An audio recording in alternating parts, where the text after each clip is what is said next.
कि schedule caste, schedule tribe, backward के लोगों को कितनी उनकी आबादी और कितना सम्मान उनको मिल रहा है, कितनी हिस्सेदारी उनको मिल रही है। तो केंद्र सरकार जल्द से जल्द जातिगत जनगणना कराए। जब तक जातिगत जनगणना नहीं होगी तब तक सबसे पहले स्पष्ट ही नहीं होगा जो आज षड्यंत्र किया गया है और कुछ लोगों को जानबूझ के उनके मुंह से कहलवाया जा रहा है कि इस जाति का हिस्सा ये लोग खा रहे हैं, इस जाति का हिस्सा ये लोग खा रहे हैं, इस जाति का हिस्सा ये लोग खा रहे हैं। मैं चंद्रशेखर आजाद आपको वचन देके कहता हूं, अपने बहुजन समाज के सामने जातिवार जनगणना कराइए, उसके आंकड़े सार्वजनिक कराइए। अगर अंतिम पायदान पर रहने वाले जिनको डीएससी के भाई कहा गया है, जो हमारा परिवार है, अगर उनका 1% आरक्षण भी पॉइंट के बराबर भी कमजोर पड़ रहा होगा तो मैं वचन देता हूं कि इससे बड़ी रैली उनके समर्थन में हम लोग करेंगे। मैं फिर आपसे कह रहा हूं, आप याद करो, जब से इस देश में आरक्षण व्यवस्था लागू हुई है, इस आरक्षण को खत्म करने के लिए चाहे वो कांग्रेस पार्टी रही हो या भारतीय जनता पार्टी रही हो या और कोई मनुवादी दल रहा हो, इन्होंने एडी चोटी के जोर लगाए। और आज जिन जातियों को गाली दी जा रही है, ये वही जातियां हैं जिन्होंने अपने बच्चे कुर्बान कर दिए लेकिन अपने अधिकारों की रक्षा की और आज भी इस देश में आरक्षण बचा हुआ है, नौकरियां बची हुई है, हिस्सेदारी बची हुई है, राजनीतिक व्यवस्था कायम है, लोकतांत्रिक व्यवस्था है। तो धन्यवाद करना चाहिए उन जातियों का जिन्होंने अपने प्राणों का बलिदान दे दिया, लाठी डंडे खाए, गोलियां खाई, लेकिन अपने अधिकारों को छीनने नहीं दिया। सब लोगों को उनका धन्यवाद करना चाहिए। लेकिन दुश्मन का ये षड्यंत्र है और दुश्मन बड़ा समझदार है। दुश्मन जानता है कि 2 अप्रैल 2018 के बाद में ये दलित समाज एकजुट हो गया था। जब दलित समाज एकजुट हुआ तो वो ये सोचने लगे कि इनकी एकता को कैसे तोड़ा जाए। आप और मैं जानते हैं, जब हम मुट्ठी बनकर रहेंगे तो कोई हमारे अधिकारों को नहीं छीन सकता, लेकिन जब जब हम बट जाएंगे, एक उदाहरण के तौर पे बताता हूं, अगर आप झाड़ू की सिक्कों को इकट्ठा कर दोगे, वो सिक्के जो हैं एकजुट हो जाएंगे, उनको बांध दिया जाएगा तो वो सारा कचरा साफ कर देंगे। लेकिन अगर वो जो सिक्के होते हैं, अगर आपने उनको अलग अलग कर दिया तो वो कचरा साफ नहीं कर पाएंगे, वो खुद कचरा बन जाएंगे, उनकी कोई हैसियत नहीं बनेगी। इसलिए हमारे महापुरुषों ने बहुजन समाज में भाईचारे की बात की। और आप महसूस करो, बाबा साहब अम्बेडकर ने क्या नारा दिया? शिक्षित बनो, संगठित रहो और संघर्ष करो। हमें शिक्षित भी बनना है, संगठित भी होना है और अपने विरोधियों, बैरियों के खिलाफ संघर्ष भी करना है, अपने अधिकारों के लिए संघर्ष भी करना है। मैं जब देश के बाहर गया तो मैंने देखा कि वो लोग तरक्की कर रहे हैं, उनकी जिंदगी खुशहाल है, उनकी जिंदगी अच्छी बन रही है।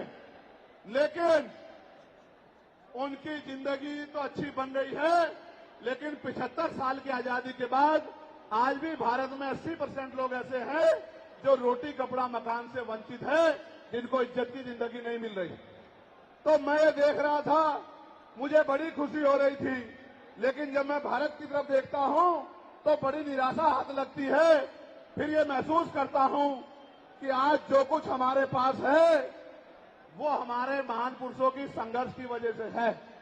अगर हमारे महान पुरुष संघर्ष नहीं करते तो जो आज हमें मिला है ये भी हमें किसी कीमत पे नहीं मिलता। आप जानते हैं, हमेशा आरक्षण के खिलाफ चाहे सुप्रीम कोर्ट हो या मनुवादी दल हो, सब लोगों ने आरक्षण को समाप्त करवाने के लिए एडी चोटी के जोर लगा दिए। और इसका सबसे बड़ा हमला इस पे कब हुआ?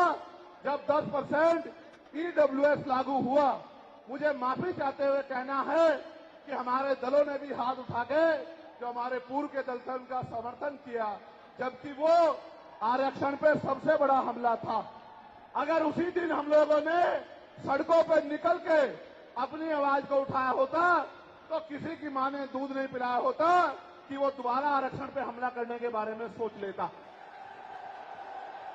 ये भाजपा के लोग जो सत्ता में बैठे हैं, इन्होंने वोट तो आपसे हमसे ली धर्म के नाम पे, भाईचारे के नाम पे, लेकिन सत्ता में आके ये लोग अपने लोगों का काम करने लगे, अपने महापुरुषों की विचारधारा को आगे बढ़ाने लगे और हम लोग रोटी रोटी के लिए मोहताज लोग, जुल्म जाति के शिकार लोग परेशानी की जिंदगी जीने लगे। मैं चाहता हूं कि जो जिंदगी हमारे लोग ऑस्ट्रेलिया में जी रहे हैं, ऑस्ट्रिया में जी रहे हैं, इटली में जी रहे हैं, यूरोप में जी रहे हैं, पूरे अमेरिका में जी रहे हैं, कनाडा में जी रहे हैं, हॉलैंड में जी रहे हैं, नीदरलैंड में जी रहे हैं, ऐसी जिंदगी की व्यवस्था भारत में भी हो। लेकिन ये तभी संभव है जब राजनीतिक शक्ति हमारे पास हो। अगर राजनीतिक शक्ति भाजपा और कांग्रेस के पास रहेगी तो हम लोग इज्जत की जिंदगी इस देश में नहीं जी सकते। इस बात को आप लोग मेरी ध्यान रखना।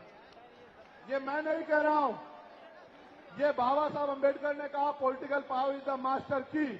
राजनीतिक सत्ता वो चाबी है जो आपकी सारी परेशानियों का हल कर देगी। और राजनीतिक सत्ता जिनके पास है उनके लोग हजारों हजारों करोड़ रुपए लेके भाग जाते, उनके लोग उनके पूंजीपतियों के लाखों लाखों करोड़ रुपए माफ करते जाते। लेकिन अगर आपका 10,000 रुपए का बिल भी बाकी हो तो 10,000 रुपए का बिल भी अगर आप नहीं दोगे तो मुकदमा लिख के आपको जेल भेजने का काम सरकार कर देगी और आपके घर की कुर्की भी करा देगी। आप किसानों का, मजदूरों का हाल देख लो, आप नौजवानों का हाल देख लो, इस देश में क्या है। तो हमारी सबसे बड़ी मांग ये है, आप समर्थन करके बताना कि आप इस पर सहमत हो या नहीं हो। बताओ, जातिवार जनगणना होनी चाहिए नहीं होनी चाहिए? एक सुर में बताओ, होनी चाहिए नहीं होनी चाहिए? साथ साथ इस देश में जातिवार जनगणना के साथ साथ जितने भी सरकारी संस्थान हैं, चाहे वो जुडिशरी हो जहां से हमारे खिलाफ लगातार फैसले आते हैं, चाहे वो आर्मी हो, चाहे वो और कोई सरकारी संस्था हो, सब लोग सब जगह पे आरक्षण व्यवस्था लागू होनी चाहिए। बताओ, होनी चाहिए नहीं होनी चाहिए? दोनों हाथ उठा के बताओ, होनी चाहिए नहीं होनी चाहिए? बहुत अच्छी बात। साथ साथ हमारी ये भी मांग है जो मैंने पार्लियामेंट में भी उठाई कि निजी क्षेत्रों में आप इस बात को समझो गौर करके, इस देश में 2% सरकारी नौकरियां, कितने परसेंट? जोर से बताओ। 98% प्राइवेट सेक्टर है। कुछ ऑर्गेनाइज है, कुछ अनऑर्गेनाइज है। आप ये देखो, 2% में तो बंटवारा है, लेकिन 98% पे पुरानी सत्ता वाले लोग और आज की सत्ता वाले लोग सांप की तरह कुंडली मार के बैठे हैं। ना वहां SC/ST के लोगों का कोई प्रतिनिधित्व है, ना OBC के लोगों का है, ना ही मुस्लिम लोगों का है। तो हमारी मांग ये भी है कि अब समय आ गया है कि निजी क्षेत्रों में भी आरक्षण की व्यवस्था होनी चाहिए। होनी चाहिए नहीं होनी चाहिए? बताओ, दोनों हाथ उठा के बताओ, जोर से बताओ, होनी चाहिए नहीं होनी चाहिए? Very good, very good. साथ साथ हमारी ये मांग है कि प्रमोशन में रिजर्वेशन भी इस देश में लागू होना चाहिए। शेड्यूल कास्ट, शेड्यूल ट्राइब और बैकवर्ड के लोगों के लिए प्रमोशन में रिजर्वेशन भी सरकारी संस्थानों में लागू होना चाहिए। लागू होना चाहिए, लागू होना चाहिए? बताओ, जोर से बताओ। हमारी ये भी मांग है कि मंडल कमीशन की बाकी सिफारिशें भी लागू होनी चाहिए, क्योंकि जब तक मंडल कमीशन की बाकी सिफारिशें लागू नहीं होगी तब तक पिछड़े वर्ग के लोगों को बराबर की हिस्सेदारी और सम्मान नहीं मिलेगा। हमारी ये भी मांग है, सरकार कह रही है कि क्रीमी लेयर लागू करना चाहिए और जज साहब भी कह रहे हैं क्रीमी लेयर लागू करना चाहिए। मैंने पार्लियामेंट में पूछा कि भारत में कितने शेड्यूल कास्ट के लोग, शेड्यूल ट्राइब के लोग अरबपति बन गए, इसका डाटा आपको सार्वजनिक करना चाहिए, आर्थिक आंकड़े सार्वजनिक करने चाहिए। तब हमें पता लगेगा कि क्रीमी लेयर की स्थिति में हम आए या नहीं आए।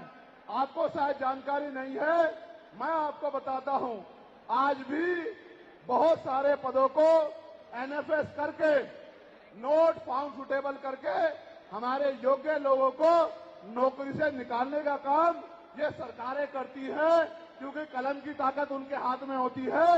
जिनकी राज सत्ता पे कब्जा होता है, हमारे लोगों का राज सत्ता पे कब्जा नहीं है, इसलिए सारी योजनाएं हमारे खिलाफ बनती हैं। हमारी ये भी मांग है, जिस पर मैं गौर कर रहा हूं, सरकार ने कहा, मैं आज इस पर भी बोलूंगा। आज अगर मैं इस पर नहीं बोलूंगा तो हमारे लोगों को पता ही नहीं लगेगा देश में क्या हो रहा है। सरकार ने कहा कि वर्गीकरण लागू होना चाहिए। मैंने आपको बताया कि बातें तो बहुत लोग करते हैं, लेकिन जब आरक्षण पे हमला होता है, जब और किसी तरीके से आरक्षण को खत्म किया जाता है, जब गांव-गांव जाके लोगों को समझाने का प्रयास किया जाता है, तब जिन जातियों को आज सरकार के इशारे पे गाली दी जा रही है, उनको ही उन्हीं की जिम्मेदारी मान के लोग घर में बैठ जाते हैं कि भाई यही आरक्षण की रक्षा करेंगे, यही अधिकारों की रक्षा करेंगे। लेकिन सच ये है, अगर सरकार की मंशा वर्गीकरण के जरिए वास्तविकता में निचले पायदान पे बैठे अंतिम व्यक्ति को ऊपर उठाने की होती, तो जिस तरह से 10% आर्थिक आधार पर आरक्षण की व्यवस्था की गई थी, 10% आरक्षण की व्यवस्था डीएससी के भाइयों के लिए, डीएससी परिवारों के लिए सरकार कर सकती थी। उनका कोई मतलब नहीं बैठता था कि इन्हीं में टुकड़ा डाल दे, क्योंकि सरकार जानती है इनमें बंटवारा हो जाएगा तो इनके खिलाफ आंदोलन आसान हो जाएगा, इनको पता भी नहीं चलेगा कब इनके अधिकार खत्म हो गए। मैं आपसे कहना चाहता हूं, सरकार बताए उनके पास वर्गीकरण की क्या पॉलिसी है, किस आधार पे वो वर्गीकरण करना चाहते हैं, कौन से आंकड़े उनके पास है, कौन से डाटा उनके पास है। मैं सरकार से जानना चाहता हूं, सरकार कमेटियां बना दे और वर्गीकरण किस फॉर्मूले पे करेगी ये भी बता दे। हम सरकार को भी सुनना चाहते हैं। अभी देश में पिछले दरवाजे से कुछ नहीं होगा, जो कुछ होगा आमने सामने होगा। अगर हमारे अधिकारों की बात आएगी तो लड़ाई आमने सामने लड़ी जाएगी। सरकार ये भी बताए क्या वह रोस्टर में बदलाव करेगी, क्या सरकार रोस्टर में बदलाव करेगी, सरकार बताएगी। हमारे लोग तो अभी सही तरह से चीजों को नहीं जानते हैं। मैं ये भी विश्वास दिलाता हूं, स्पेशली डीएससी के भाइयों को कह रहा हूं, मेरी बात को गौर से सुनना। स्पेशली डीएससी के भाइयों को कह रहा हूं, उन जातियों को जो लोग आंदोलन कर रहे हैं, आपको एहसास नहीं है, जब देने की बारी आएगी हम बताएंगे अपने भाइयों को किस तरह से आगे बढ़ाया जाता है, किस तरह से उनकी हिस्सेदारी दी जाती है। अभी तो हम पे देने कुछ है ही नहीं। मैं आपको विश्वास दिला कहता हूं, डीएससी के जो हमारे भाई हैं, वाल्मीकि समाज के भाई हों, धानुक समाज के भाई हों और बागड़ी समाज के भाई हों और किसी सैसी समाज के भाई हों, मैं चंद्रशेखर आजाद वचन देके कहता हूं बहुजन समाज के सामने, ये हमारी आपसी बातचीत है। आप दुश्मन के इशारों पे काम मत करो, हम लोग बैठ के अपनी लड़ाई को निपटा लेंगे। हम लोग अपने आप बैठ के चर्चा करके आपके साथ बैठ के, अगर कहीं हमें कुछ डर भी है, आप चीजों को नहीं समझ पा रहे हो या हम लोग समझा नहीं पा रहे, अगर आपको अधिकार मिलता है तो बताओ, हमारे किसी व्यक्ति को तकलीफ है क्या? बताओ, अगर हमारे डीएससी के भाइयों को अधिकार मिलता, बताओ, हाथ उठा के बताओ, तकलीफ है क्या हमें किसी को? ये इतना बड़ा जन समूह गवाही दे रहा है, अगर डीएससी के भाइयों को कुछ मिलता है तो हमें तकलीफ नहीं है। लेकिन हम इस सरकार की मंशा को जानते हैं, हम इस सरकार को जानते हैं, इनके चरित्र को जानते हैं। ये देना कुछ नहीं चाहती, ये तो इसको अटका के रखना चाहती हैं। आप ये देख लेना, इन्हीं के कुछ लोग पायलट सुप्रीम कोर्ट चले जाएंगे। जैसे उदाहरण के तौर पे गौर करो, 69,000 शिक्षक भर्ती में सरकार ने 20,000 पदों पे घोटाला किया। हम लोगों ने आंदोलन किया तो सरकार ने 6,800 नियुक्ति की लिस्ट जारी की। फिर अपने लोगों को हाईकोर्ट भेज के उस पर रोक लगवा दी। फिर हाईकोर्ट पे फिर हमारे लोग लड़े तो उन्होंने कहा दोबारा लिस्ट जारी करो, इनको अधिकार मिलना चाहिए। तो वोट लेने के लिए हमारे लोगों के सामने कहा कि भाई मिलना चाहिए, हम समर्थन करते हैं, लेकिन अपने लोगों को सुप्रीम कोर्ट भेज दिया और सुप्रीम कोर्ट में इनके बैठे जजों ने फिर से उस पर रोक लगा दी, इसलिए हमें इनकी नीयत पे शक होता है। मुझे डर ये भी है, अगर ये अधिकार स्टेट गवर्नमेंट को दे दिए गए तो ये कॉन्स्टिट्यूशन का तो बहुत बड़ा वॉयलेशन होगा ही, 340 का, 341 का, लेकिन ए का। लेकिन सबसे बड़ा खतरा ये है कि कल जो सरकार सत्ता में आएगी वो किसी भी अन्य जाति के लोगों को शेड्यूल कास्ट में उनको शामिल करके आपके पूरे अधिकार को छिन-भिन कर सकती है। अगर ये पावर स्टेट को मिल गई, हमें सरकार की मंशा पे सिर्फ शक है। हमने ये भी मांग किया, आपको याद होगा, यूपी के साथी हमारे जानते हैं, हमने 2 साल पहले, पौने 2 साल पहले मांग की थी कि जो 52% ओबीसी हैं उनको 27% रिजर्वेशन सुप्रीम कोर्ट के लोगों ने दिया, आबादी से आधा। सुप्रीम कोर्ट ने मंडल कमीशन की रिपोर्ट के बाद ना चाहते हुए सरकार ने कर दिया, तो सुप्रीम कोर्ट ने अपने तरीके से रोक लगा के 27% दिया। हमने मांग की पौने 2 साल पहले यूपी में गोरखपुर में पीसी करके कि ओबीसी की आबादी तो 52% ही है, तो 15%, 27% से अलग 15% आरक्षण की व्यवस्था अलग से अति पिछड़ी जातियों को करानी चाहिए। मांग हमने पौने 2 साल पहले उत्तर प्रदेश में उठाई थी। उसके बाद उसी दिन हमने मांग उठाई, क्योंकि हमें न्याय चरित्र है। हम बाबा साहब अम्बेडकर को, माननीय काशीराम साहब को अपना नेता मानते हैं, हम ज्योतिबा फूले साहू जी महाराज को अपना नेता मानते हैं।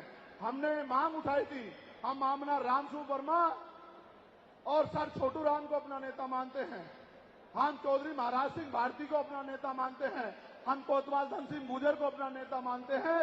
हमने मांग उठाई थी कि भाई हमारी आबादी बढ़ रही है, 2011 के बाद जनगणना नहीं हुई और जो जनगणना हुई उसके आंकड़े जारी नहीं हुए, इसलिए हम लोग मांग करते हैं कि जिन जातियों को अवसर नहीं मिले पहले तो उनको तैयार किया जाए और फिर उनको 5% अतिरिक्त आरक्षण शेड्यूल कास्ट में 15% अतिरिक्त देकर उनको मुख्य धारा में लाया जाए। जब हम 2 साल पहले इसकी मांग कर रहे हैं तो हम डीएससी के भाइयों के विरोधी कैसे हो सकते हैं, आप लोग बताओ।